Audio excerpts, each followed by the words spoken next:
Olá pessoal, sejam muito bem-vindos ao canal J Literato. Hoje eu vou trazer a vocês aqui uma microanálise, tá, de uma das magnum opus, de uma das principais obras do realismo brasileiro de Machado de Assis, que é Quincas Borba. Este livro, esta obra tão famigerada, tão famosa, que inclusive acho que até integra aí os currículos escolares e tal. Mas veja, eu quero fazer esta microanálise acrescentando uma percepção que não está necessariamente, digamos, expressa, né, na própria obra. Quer dizer, até tem ali algumas menções no comecinho, vocês vão entendendo o que eu estou falando, mas esse pequeno fragmento, né, que eu já vou até lhes adiantar, né, que é uma filosofia própria deste livro, embora, como disse, esteja apenas no comecinho da obra, com menções curtas, rápidas, efêmeras, ela acaba por permear toda a obra. E muito mais, ela acaba por permear a nossa própria existência cá fora da obra. Portanto, esta vai ser a temática, né, deste vídeo. Esse vídeo conterá alguns spoilers, né? Então você que ainda não leu a obra, que ainda não leu Quincas Borba, olha, talvez não seja interessante você ler esse vídeo se é que você não gosta de spoilers. Há pessoas que gostam de spoilers, eu realmente não entendo como, mas há pessoas que gostam. Mas o aviso tinha que ser dado, obviamente, a título até de honestidade, né? Gente, antes de iniciarmos, peço a sua inscrição, você que ainda não é inscrito no canal, peço que se inscrevam, que curtam o vídeo, compartilhem, quer dizer, todo aquele protocolo, né? Acione a sineta das notificações, a vocês inscritos que acompanham aqui o nosso trabalho, fica aqui os meus ternos agradecimentos, muito obrigado mesmo, isso é essencial aqui para a rigidez e continuidade do nosso trabalho. Gente, vamos à obra. Eu vou fazer o seguinte, eu vou primeiro fazer aqui uma breve sinopse, né, para contextualizar aqui a essência da obra, e depois eu passo aquela discussão que eu disse no começo, que é aquela discussão um pouco mais filosófica. O vídeo será curto, como eu disse, e pretendo uma microanálise geral. Gente, nós vamos aqui conhecer a figura do filósofo Quincas Borba, tá? E veja, é importante dizer, o Quincas Borba, esse filósofo, né, ele já aparece lá em Brás Cubas, né? Você que é digamos, um ferrenho leitor de Machado deve saber disso. Ele era amigo do Brás Cubas que foi a obra inicial, a obra, digamos, de estreia do realismo machadiano, né? Vista que Machado antes ele escrevia sob o arcabouço do romantismo e tal, e Brás Cubas foi ali a sua transmutação para o realismo. E o Quincas Borba já aparece ali como um filósofo, amigo do Brás Cubas, que era um homem ali de rua, um homem pobre, né? Absolutamente sem qualquer tipo de fortuna, ficava ali à míngua, né? E lá em Brás Cubas ainda ele recebe uma herança de um tio e torna-se muito rico, etc e tal. Isto colocado no livro Quincas Borba, este Quincas Borba já afortunado, né, rico, está ali, conhece uma senhora, né, pretende se casar com ela, só que ela acaba falecendo, né, ela acaba tendo um problema ali, uma pleuris, um problema infeccioso no pulmão e morre. E essa senhora tinha um irmão que é o Rubião, que posto que o nome da obra seja Quincas Borba, o grande personagem, o grande protagonista da obra vai ser o Rubião, que era irmão, que por sua vez era irmão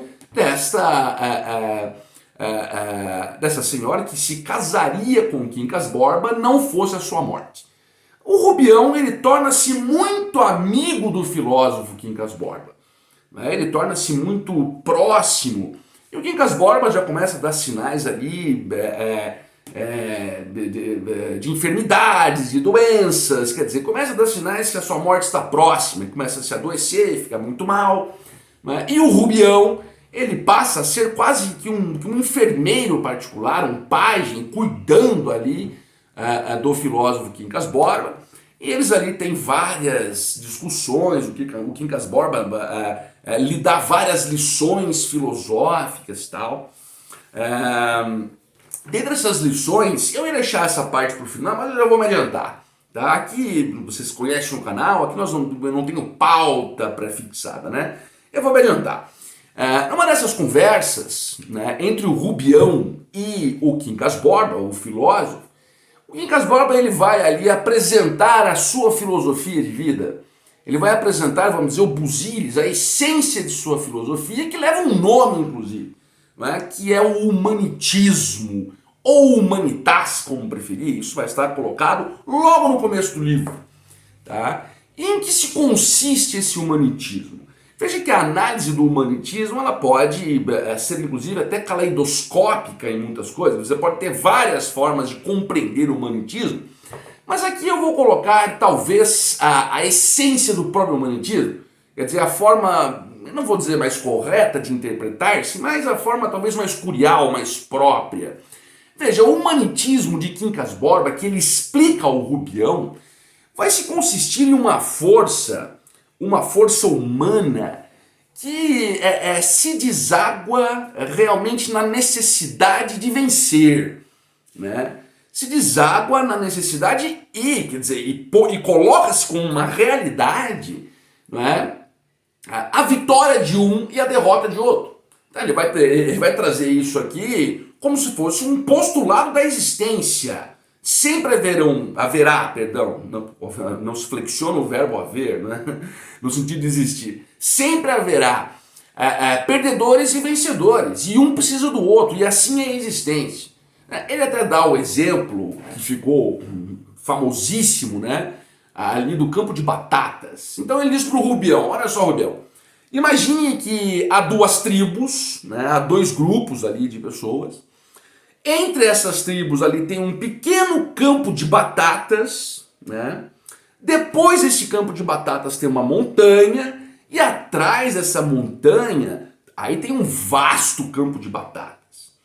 Só que é o seguinte, para que se chegue a este vasto campo de batatas, essas tribos vão ter que guerrear, né? Elas vão ter que ali entrar numa escaramuça para vencer, para ver quem consegue esse primeiro campo, esse pequeno campo de batatas, para que se alimentem e tenham forças para subir a montanha e então gozarem do grande campo de batatas. Percebam que não há possibilidade de compartilhar esse pequeno campo de batatas, porque se assim o fosse, não seria suficiente este pequeno campo de batatas para alimentar as duas tribos. Então aqui a guerra é necessária. Vai ter que haver essa guerra, né, para que as duas tribos não morram. Uma vai ter que vencer. Então você começa a perceber aqui talvez essa essência do humanitismo, né, da necessidade de guerras em situações talvez específicas, da necessidade de um perder para o outro ganhar e tal. Então veja que nesse exemplo, nessa analogia, o Quincas Borba diz ao Rubião, quer dizer, ao perdedor, ali choros, lamentações, prantos e ais. E ao vencedor, as batatas. Então isso aqui já pode resumir bem essa questão do humanitismo. Vamos dar sequência, gente. Caiu a tampa da minha caneta aqui. Depois tá aqui. Um minuto, pronto. Vamos dar sequência, gente, agora ao deslinde da história. Então, quer dizer, o Rubião com o Quincas Borba estão ali, sempre conversando, e lá pelas tantas, o Quincas Borba morre, falece e tal. Lembrando que o Rubião, né, o Rubião que era aí o irmão daquela pretensa esposa do Quincas Borba, ele era um singelo professor lá de Barbacena, no interior aqui de Minas Gerais, um homem modesto, com hábitos modestos, ingênuos até, pobre, um homem pobre e tal. E o Quincas Borba, claro, muito abastado, tendo em vista que recebera a herança de seu tio.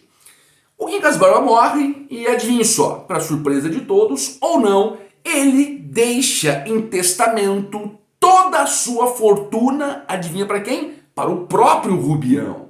Então o Rubião torna-se rico, o Rubião torna-se abastado, afortunado da noite pro dia, não é? Tendo visto que o Quincas Borba deixou para ele toda ali a sua fortuna, todos os seus bens.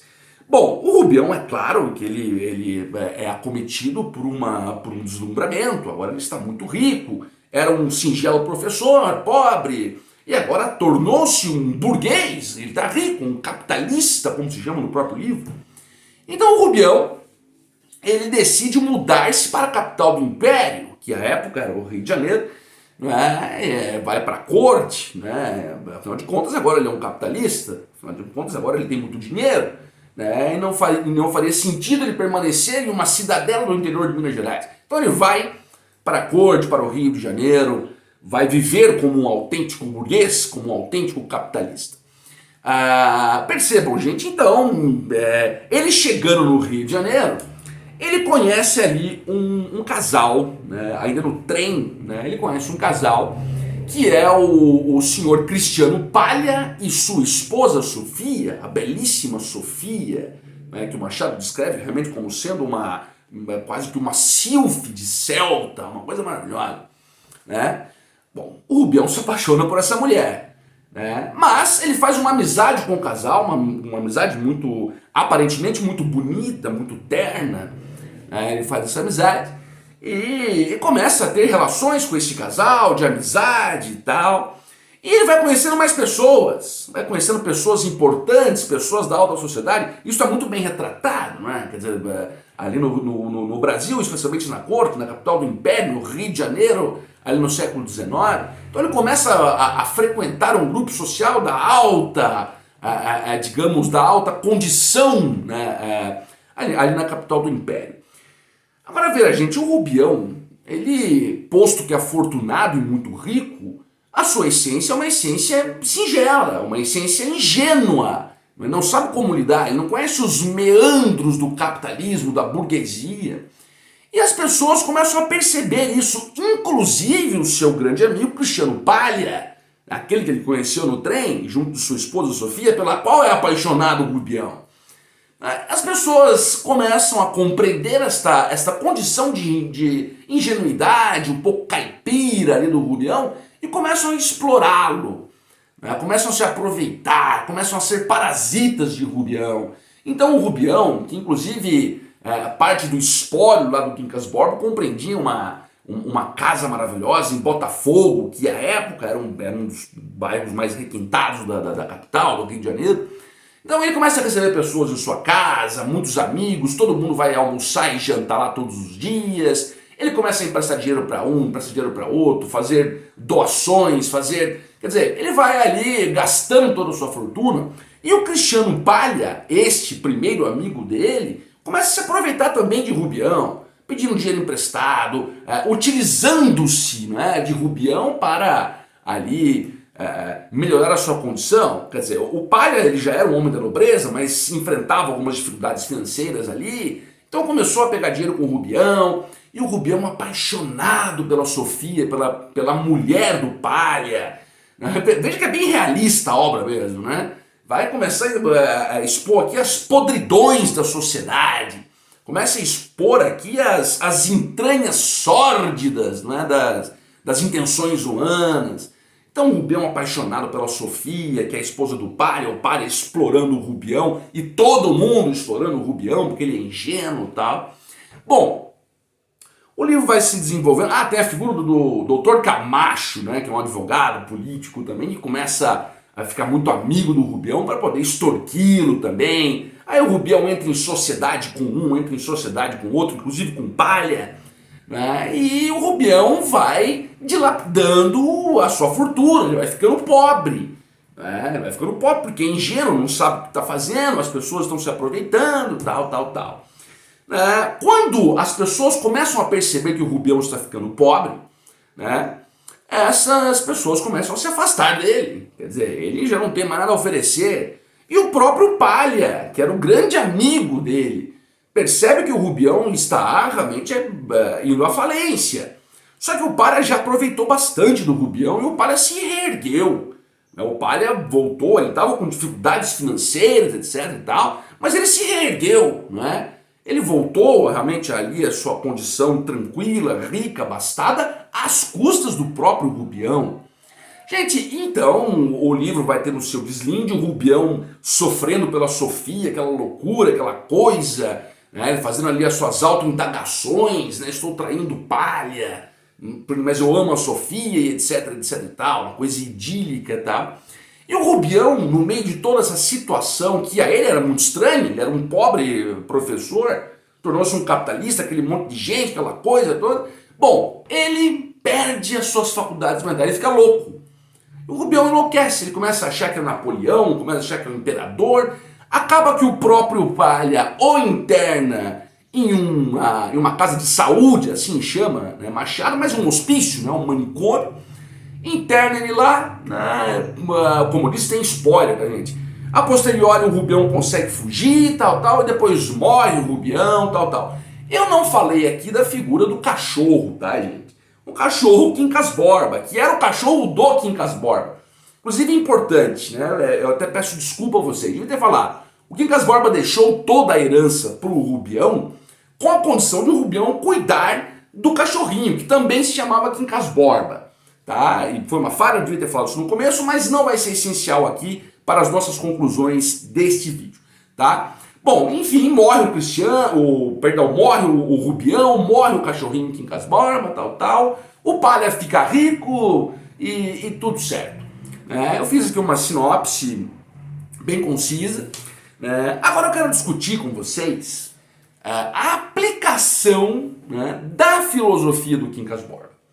Vocês se lembram lá no comecinho do vídeo, né, o humanitismo, ou humanitas, ou humanitas, né, aquele negócio, alguém precisa perder para outro ganhar, não há essa sensibilidade romântica de que todos possam conviver e coexistirem de forma sadia, de forma harmoniosa, não.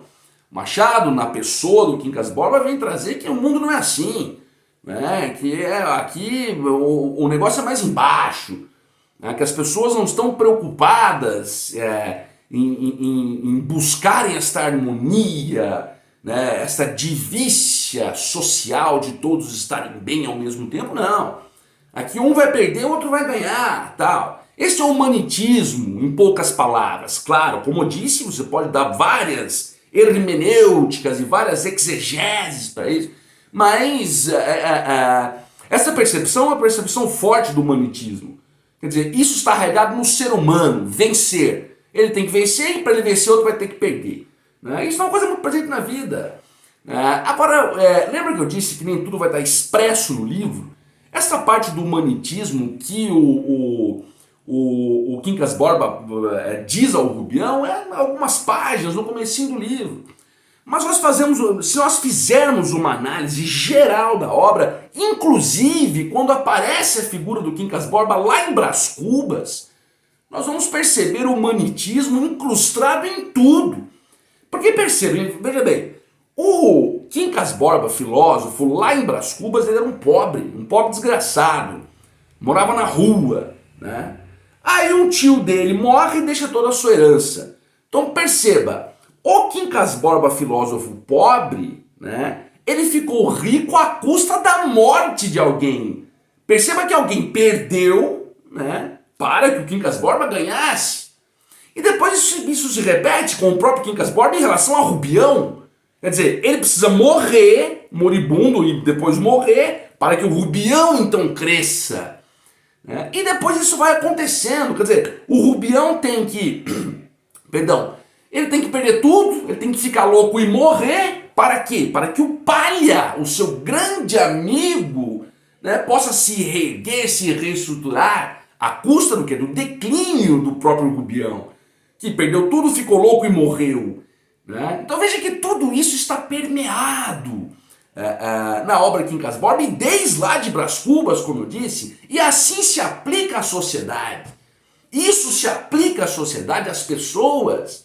Quer dizer, alguém sempre irá se estrepar para que outro possa crescer. Né?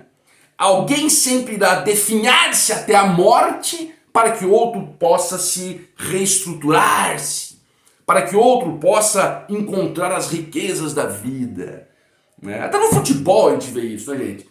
Quer dizer, e perceba que a figura do empate, não, vamos dividir aqui, nunca é boa, porque sempre vai ser pouco para as duas partes e elas não vão ter nem forças para isso. O campo de batatas, lembram-se disso? Quer dizer, aquele pequeno campo de batatas não seria suficiente para alimentar duas tribos, então se eles buscassem uma conciliação ali, as duas iam morrer. No futebol também, assim, você vê, o empate no futebol é horrível, eu não gosto de empate. Né? Ah, soma um pontinho, não, o empate tem sabor de derrota. Né? Sempre o bom é a vitória, e para que alguém galgue a vitória, outro tem que amargar a derrota. Percebam que interessante, a gente já disse que seria uma microanálise, o vídeo lá vai com mais de 20 minutos, mas eu acho que é importante, né? É um conteúdo que não é tão simples, né, de trazer uma sinopse assim perfunctória, mas penso que não ficou tão longo assim o vídeo. Espero que tenham gostado, espero que tenha sido uma boa reflexão a vocês. Se você ainda não leu o Quincas Borba, como eu disse, esse vídeo está cheio de spoilers. Se você não se importa com spoilers, bom, você se chegou daqui já assistiu, né? Já assistiu o vídeo. Bom, gente, muito obrigado, espero que tenham gostado, espero que tenha sido útil.